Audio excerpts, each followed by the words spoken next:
Well, I want to welcome you all, and I'm very pleased to have this opportunity to talk to you about the design of this museum and its place in the world of museums here in Russia. I'm going to speak a little slowly so that the translation can be simultaneous. After my remarks, we can also have a question and answer period. Part of my comments are about the making of this museum, but I have some other comments about the place that the museum has within the history of museum making in Russia. The history of museums in Russia is somewhat brief, really. The first one was established by Peter the Great in the 18th century. It was Russia's first museum, the Hermitage, in St. Petersburg, and it still remains the largest in the country. But as Russia gradually evolved into a European power, the Tsars wanted to influence world affairs with the evidence of Russia's historical and cultural supremacy. So museums in St. Petersburg, then Leningrad, became the symbol of its residents, along with the extraordinary act of leaving the museums open during the 900 days of blockade. That's a very famous act for us in the museum world. We often think about the power and importance of museums when we think that even in the midst of this extraordinary invasion by the Nazis, that the cultural institutions of Russia, museums, libraries, concert halls, all remained open. That happened as well during the Blitz in London as well, where the great concert halls remained open during the most difficult of times. And it has something to say about the importance of museums in our culture. The social and economic reforms of the 1990s managed to do what, in fact, the Nazi invaders failed to do in the 40s, because many museums did not survive the economic earthquakes of that time. They lost their financing, they either had to close, or they became private facilities for businessmen who oftentimes didn't care as much for the collections as maybe they should have. What's interesting is that museum visits reached a peak in Russia of 144 million people in 1990, and then it dropped to half over the next 10 years. In 2013, there were about 77 million visitors. And that's interesting to think about, because in the world of museums, there are about 37,000 in the world and about 2,600 in Russia, about 2,200 in England, and about 17,000 in the United States. We happen to make a lot of museums in the United States because of our tax laws and because of encouraging people to put personal materials in the public trust.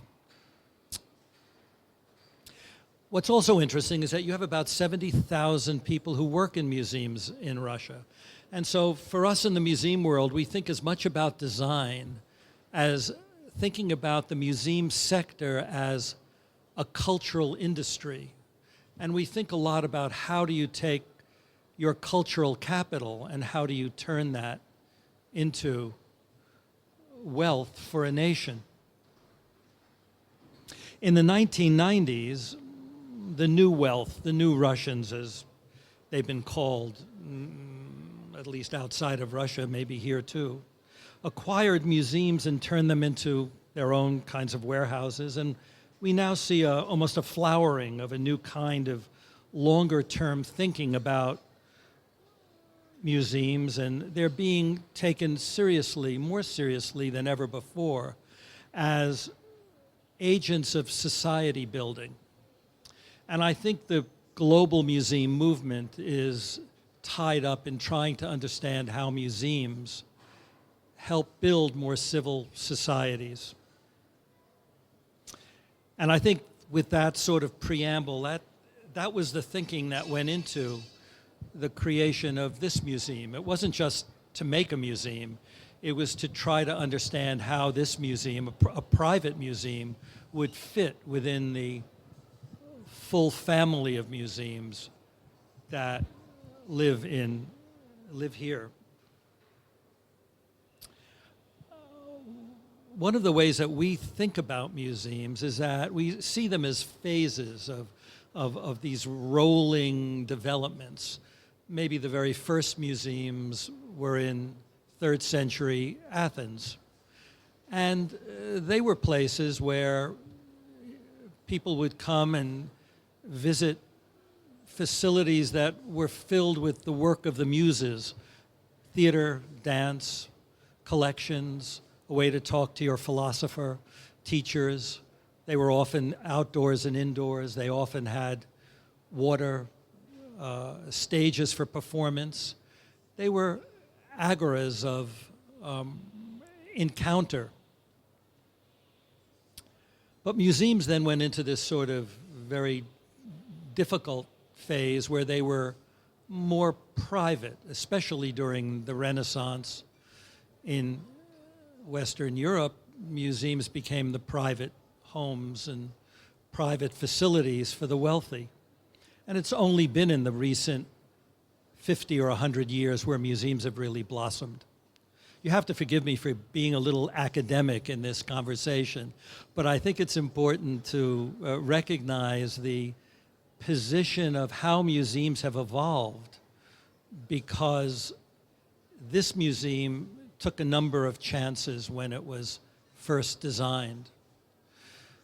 We knew it from the very earliest that it was impossible to build a museum in 36 months. We didn't have a collection, but we had an amazing story.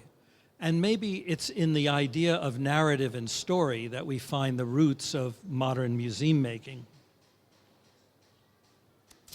If the very first museums were organized around objects, especially the prideful display and prideful ownership of objects, it's been in these later years that the objects became thresholds into a form of narrative storytelling that really refocused the work of museums not on the object, though we all appreciate authentic and beautiful objects, but instead the museum began to focus on who made the objects and what it was used for and who used them and how it was used. And so all of a sudden, over these last years, museums started to be built filled with the story of the people who used, built, and owned the objects.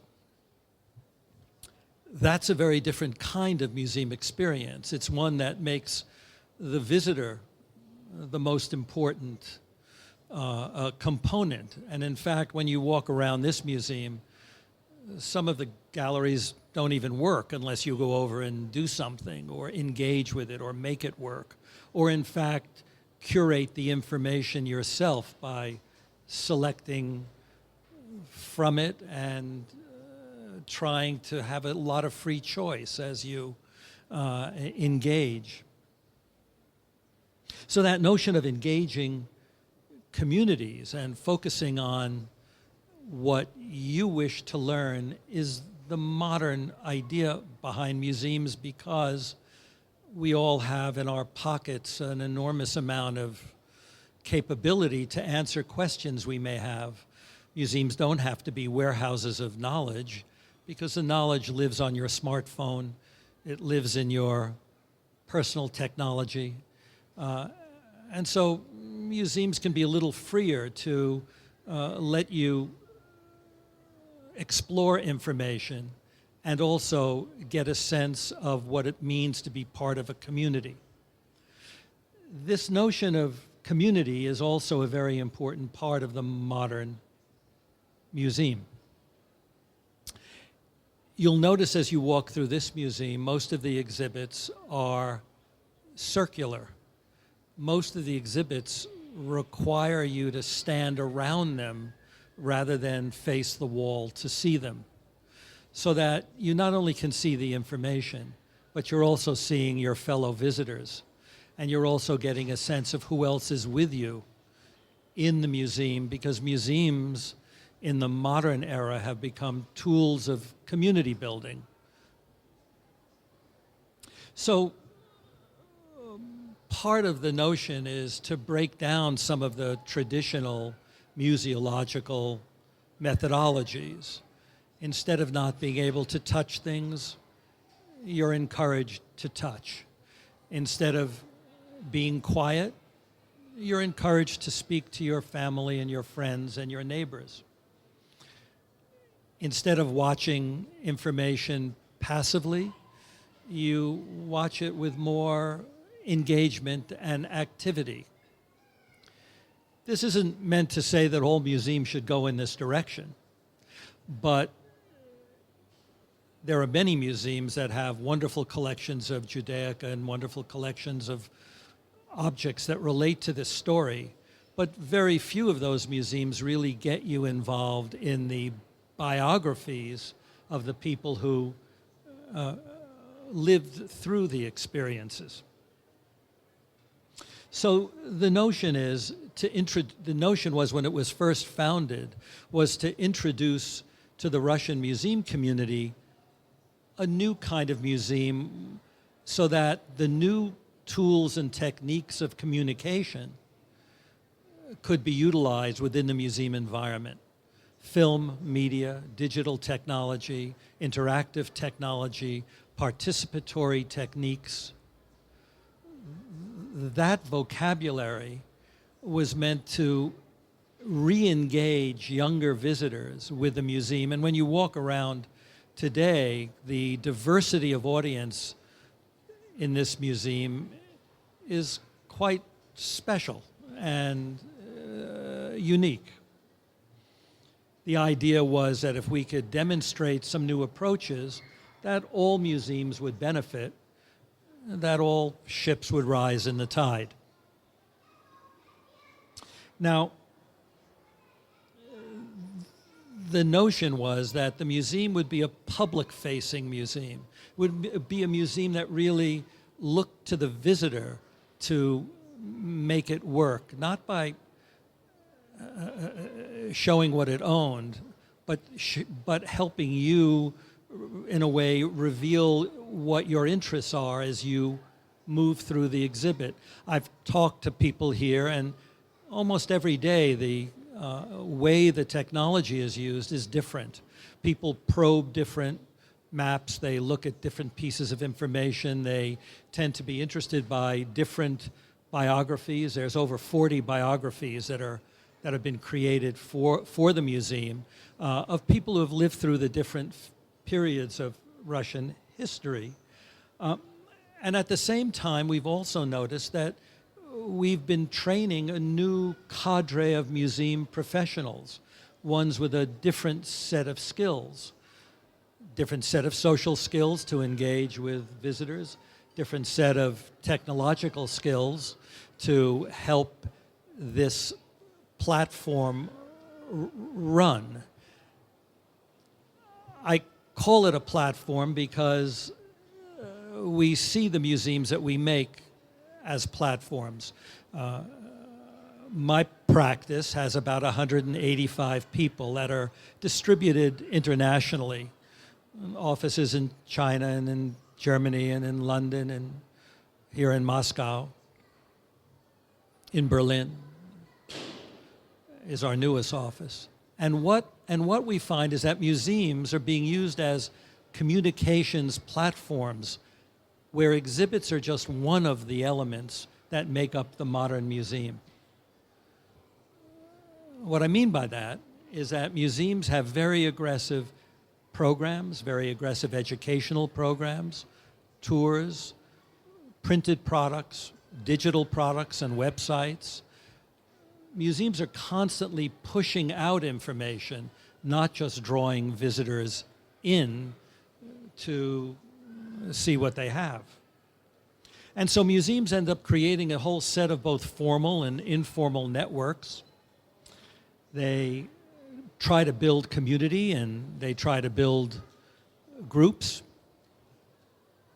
And so those ideas were part of the original founding of this place. So let me now refocus about what this place is and how it works.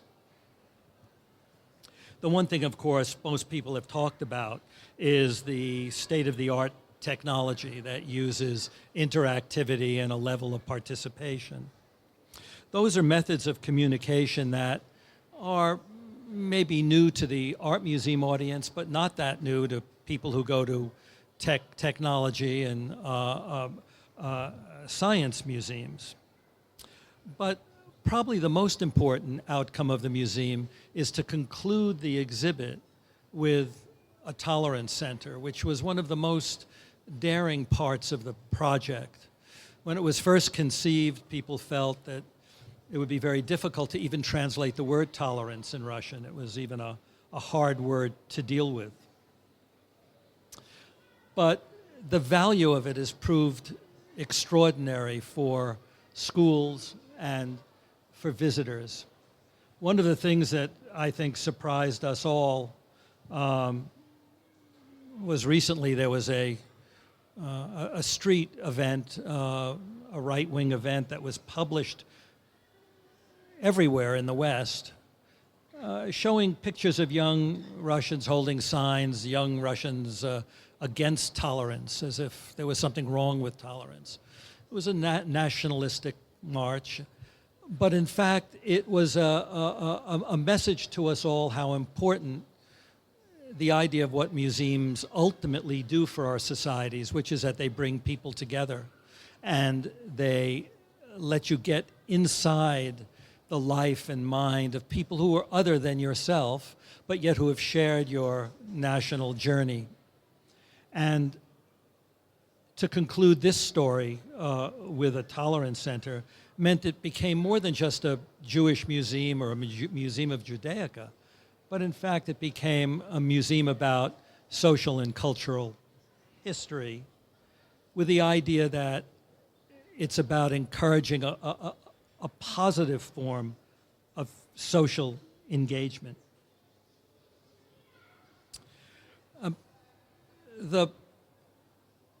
We think that, or at least we found in the testing, is that young Russians want access to new technology and new information. They want to see it being used in service to content, and maybe that's a way to tell you about the difference in the museum design traditions that you see as you start to travel around. Museum design originally was positioned very much like architecture. It was the idea that the museum designer would provide the scenographic and artistic style of the place.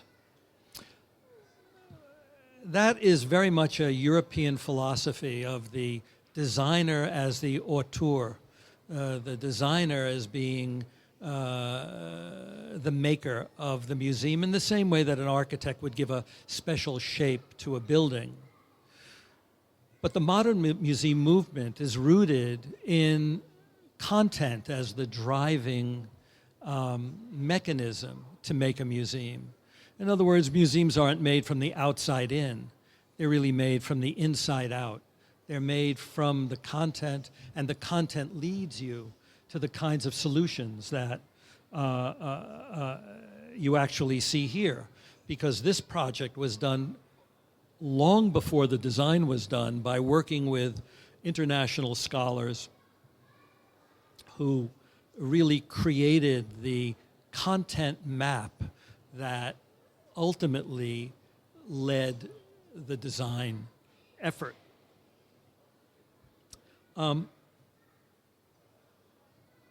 For young visitors, it's very important that they share the museum experience with their parents. So not only did we have scholarly advice in putting the museum together, but we also had psychological and educational advice, because the goal of the modern museum is to keep the family connected, is to not have the family split up with the kids doing one thing and the adults doing another, but that they share the information as a family group. We thought that would really encourage the kind of social dialogue that is critical for the success of a modern museum, that it's rooted in kind of an ethical foundation, that it's rooted in the idea of community building, and that it's rooted in social ideas, of which the objects and all of the other components are, in a way, thresholds to deeper notions.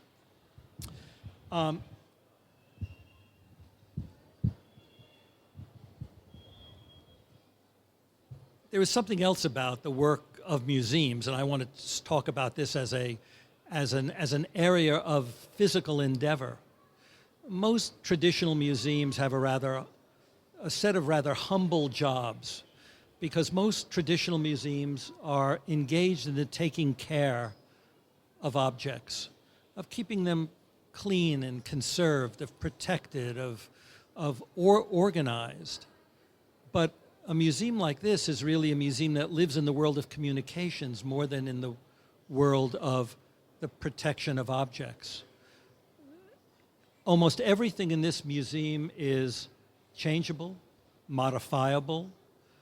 One can go into the control room of this museum and change the words and change the images rapidly as new ideas come about, as the audience has new interests. And so a lot of things you see people doing here is that they're engaging with information that can constantly be updated and can constantly incorporate new voices and new ideas. And so this notion of museums attracting an audience interested in communications is a very different kind of audience than the connoisseurship audience of a visitorship only interested in a particular kind of object or a particular precious resource.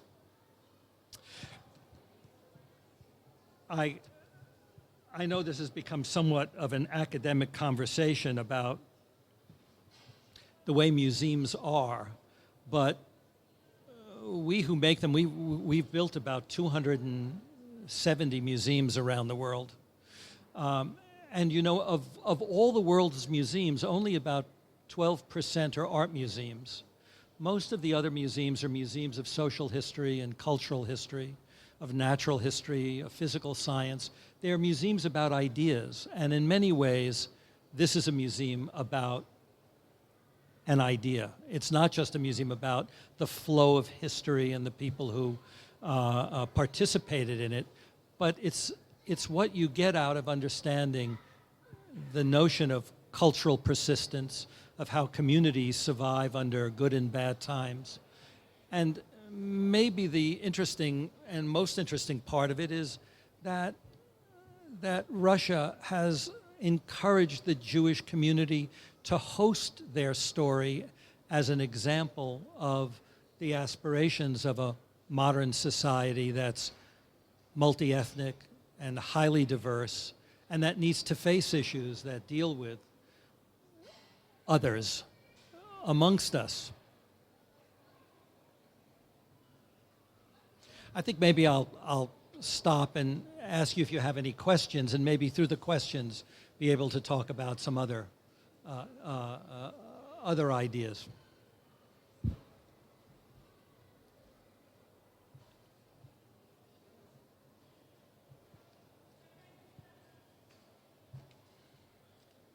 Anybody have anything to ask? Please.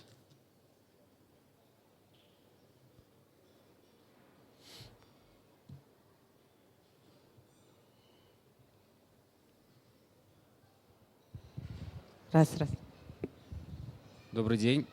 Меня зовут Иван. У меня небольшой вопрос. Я так и не уловил. А вы проектировали и как бы дизайн и архитектуру музея, и контент, или все-таки над контентом работали другие люди? Yeah. Well, clearly we're not experts in Russian Jewish history, nor are we experts at actually anything that we do. In many ways, what museum designers are facilitators, they're catalysts, and the goal is to work with a diverse community of scholars and to draw out of them the ideas and concepts that then become the elements through which we can create what we call an experiential design. In other words, we convert intellectual information into physicalized experiences utilizing a multiple set of communications tools. Designers pride themselves on having a toolkit of techniques, digital techniques, physical and architectural techniques that take content and create metaphorical environments to help shape the story so it becomes easier and you're more receptive to learning. A lot of learning goes on in this museum, in the modern museum, without necessarily reading. We know that people learn through multiple forms of intelligence. Some of us love movies, some of us like to listen, some of us learn through visualizations, some of us like to read, some of us like to engage with technology. And in a diverse audience, it's important that we use a really rich mixture of techniques to reach as many different kinds of learners as possible. Спасибо.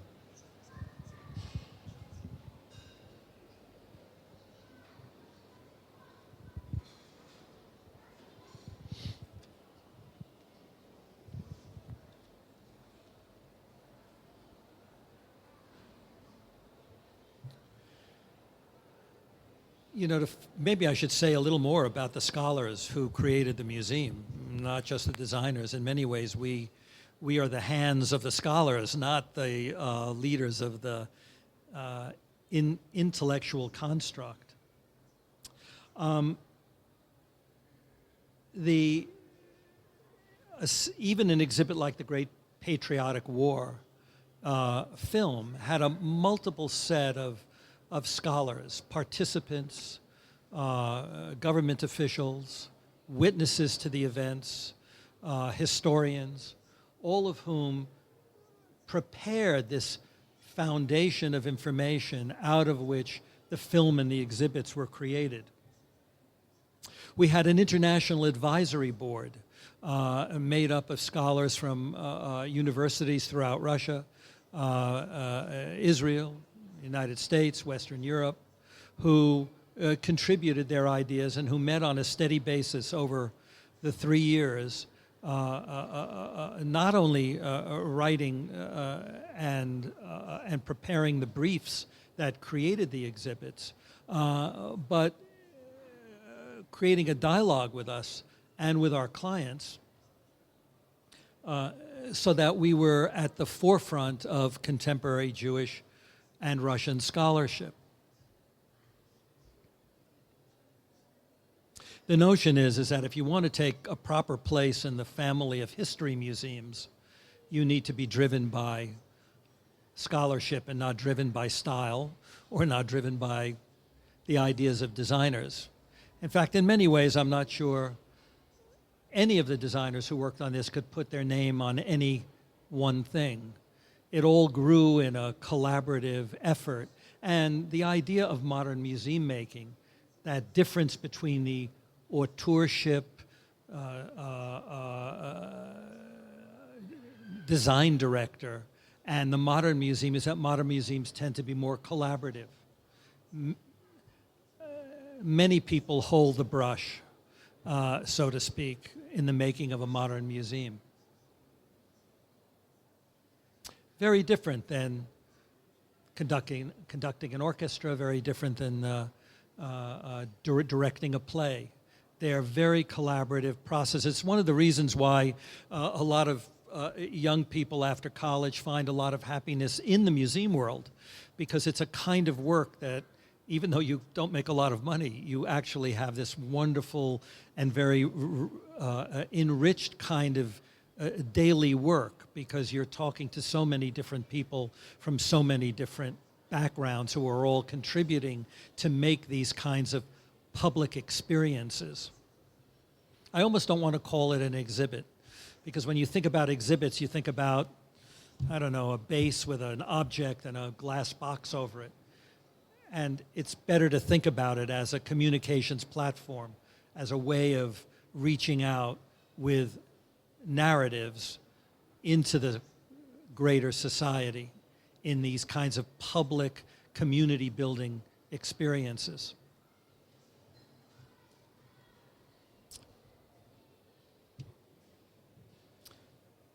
Any other questions? Well,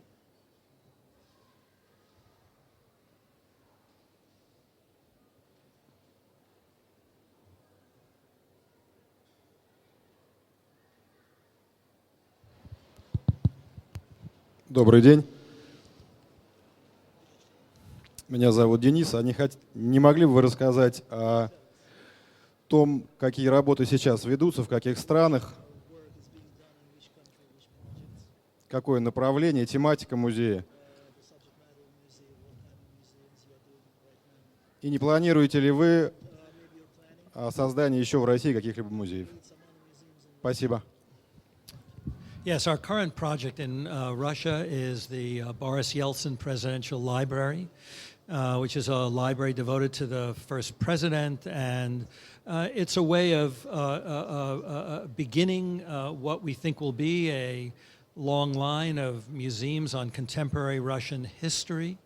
It'll use a similar set of mixed techniques that brings media, digital technologies, artifacts, photography, narratives, and personal interviews together to begin the story of the modern nation. We've produced a number of presidential libraries for Deng Xiaoping in China, for Bill Clinton in the United States, for the first president of Nigeria and President Obasanjo. We find oftentimes that people like to learn history through the lives of people that they believe they know or think they know from all that they've learned about them. But in fact, oftentimes the biographical form is a very exciting form for people to utilize to enter into historical storytelling. Our other current projects is the Humboldt Forum in Berlin. It's the largest project in Europe that will bring together all the ethnology museums in Germany and will join the museums on Museum Island. The Weltmuseum in Vienna, which is the largest and most visited museum in Austria. We just completed the crown jewels, reinstalling the crown jewels for the Queen in the Tower of London. We tend to focus on national museums.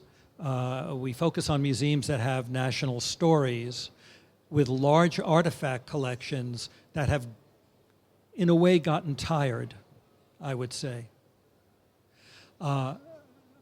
We also have a great interest in World War I museum. There's a very important story being told here in Russia. We did the World War I museum in the United States, even though our company was founded in New York, actually, which, by the way, as you well know, is the second largest Russian community outside of Russia. We're always comparing whether we get better food there or here, but and we're looking for tips if you have any good ones. But the World War I Museum is a very challenging story to be told here in Russia because it's such a complex history. It occurred during an extraordinary time in Russia, a time of dramatic transition, dramatic politics, dramatic personalities. And so the coming anniversary will be a really interesting museum expression here, as well as an interesting museum expression everywhere. Because in many ways it's the war that hasn't ended. It's the war that continues to somehow plague us in the Middle East. It continues to the issues and decisions made at the conclusion of that war really have lasted 100 years. We also are involved in museums that reveal the national trajectories. And I think what I mean by that is that these are history museums that embrace broader subject matter than pure history. They embrace cultural and sociological tracks within a culture as well as pure historical tracks. So we do about 40 projects a year in about 33 countries. But our newest office, we just opened an office here in Russia and are anxious to have a dialogue with Russian museum professionals and other museum designers. We just want to bring ideas that we see happening in a variety of communities, mostly all affected because of technology, because of what we're able to do. And that's why a lot of the museums use crowdsourcing, use techniques that are part of the new digital revolution. Not that they're the end-all and be-all of museum making. It's the most important thing about a museum is that it stay authentic, that it have authentic objects and have authentic interviews and ways of really meeting real people. But museums actually really do need to open up if they really want to attract young people who sometimes have a bad idea about the pleasures of museums and tend to think that the only exciting thing in the world comes from the mind of a Hollywood screenwriter rather than in the truthful telling of historical stories. Most of our children get their biggest thrills from the world of fiction, and yet those who study history and look at the past really know that the most profound emotional stories and feelings come out of a real study of reality and an authentic encounter with those who witnessed it. Thank you for your question. Добрый вечер.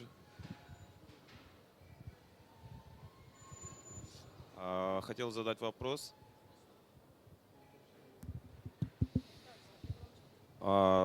Специфика, которой сталкиваетесь при проектировании музеев в России, потому что есть строительные нормы, СП обновляются.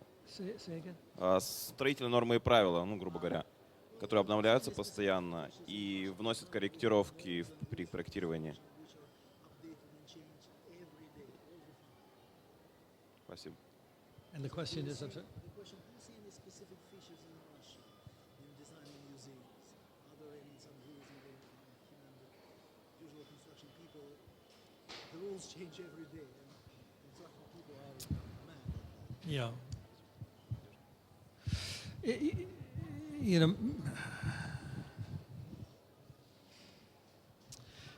I think I have a list of statistics here that may be worthwhile as a way of answering your questions.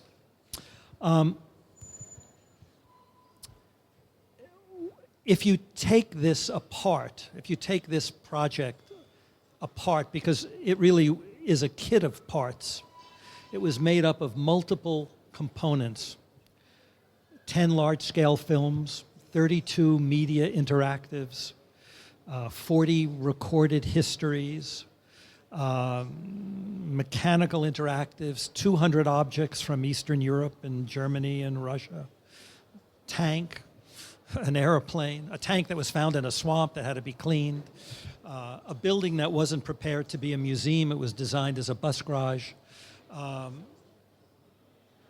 What your question really is about is, does Russia have in place the set of procedures within the architectural field and with the exhibition design field that would allow for a practical and linear development, a rational development of a museum?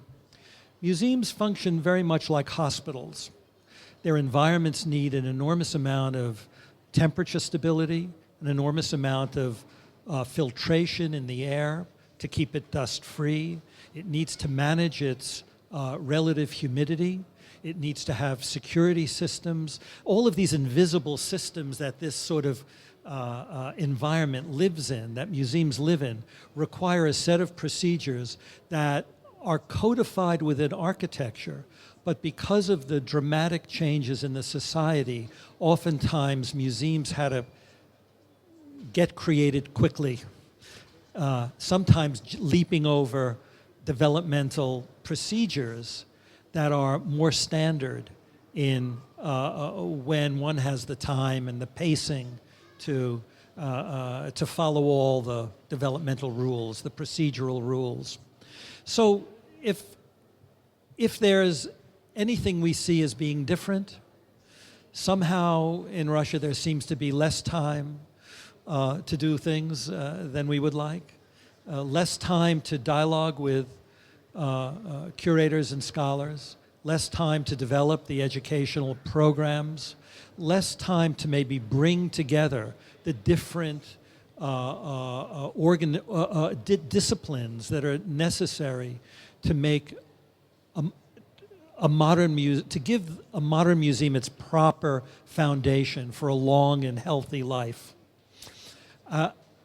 And so one of the things that we bring in our work, my company here is headed by Andrei Volk and my son Nick, who is here in the audience. And one of the things that they talk about when they lecture and when they talk to people is the roadmap, the procedure of how to build a modern museum so that all the disciplines have a fair and proper forum to create these very unique kinds of institutions, these carriers of our culture, because that's how really we see them.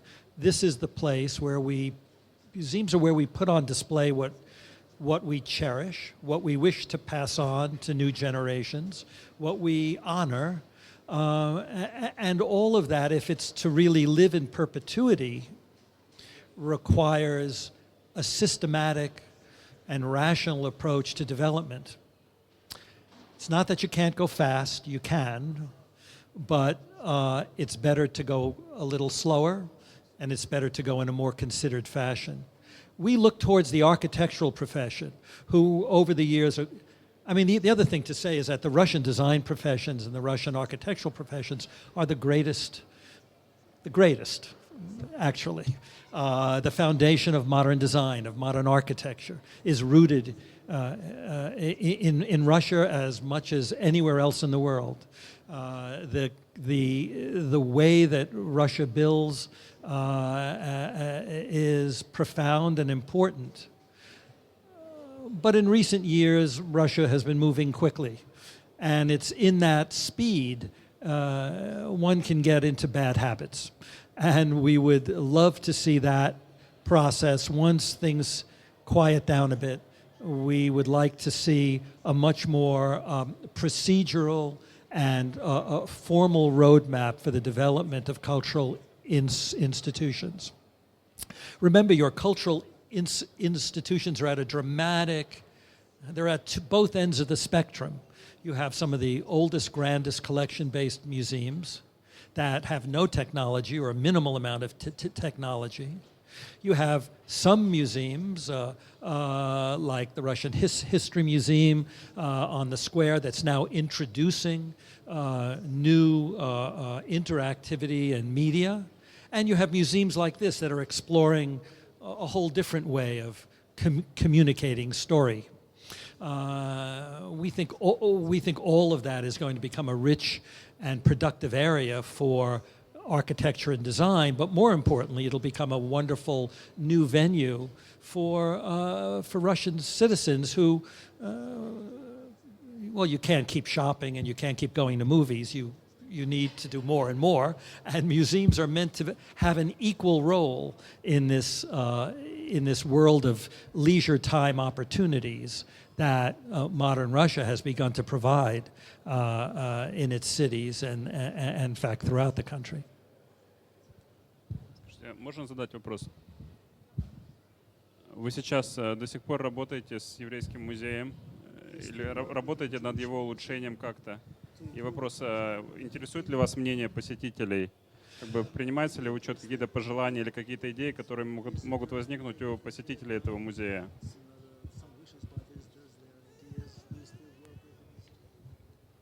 Yes. For a year, the project has developed. They've been collecting comments. And we know we have some weak areas that we thought would work well but didn't. One of the interesting things about exhibition design is that oftentimes the public does what it wishes. Sometimes you plan a very linear flow and the public acts like sheep grazing in a field. They move from sweet spot to sweet spot and don't follow the path that you think they'd follow. If you walk around here today, you'll see those weak spots. Somehow there's nobody in certain places in the museum, even though the places are alive with media, but they somehow don't attract the attention. And so beginning in this next year, we'll be looking at some of those places that aren't communicating as well as they should. And we'll be upgrading them. And that's one of the benefits of having this invisible network, this neural, I call it a neural system, a nerve system under the floors and in the walls that allow us to quickly update information from our central management, computer management system out into the output devices that are located in the various galleries that surround the museum. But we also can make physical changes as well.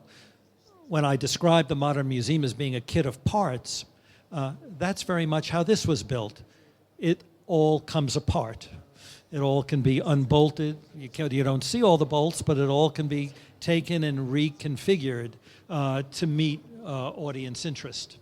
And that's, I think, a real responsibility of the modern museum, very unlike the traditional museum that was very happy to show what it had and let it be. And that hurt the modern museum goer's idea of what a museum is. Because if you think a museum is a place that is built once only to get dusty, you miss the big ideas of the modern museum movement, which is that the museum is meant to be a constant prism, a constant reflection of society's ideas about learning and communicating ideas.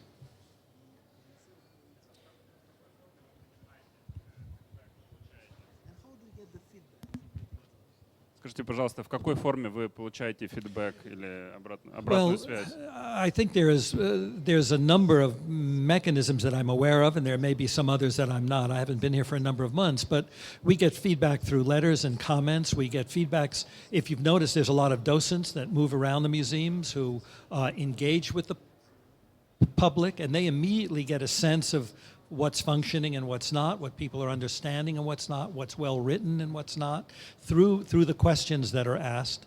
And there's also guest books that sometimes could pick up comments.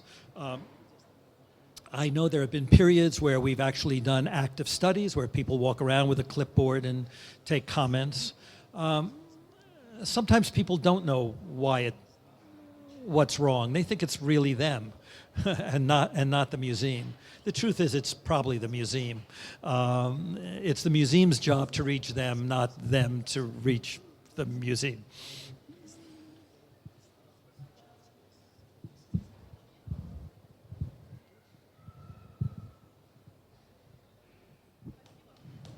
Thank you very much.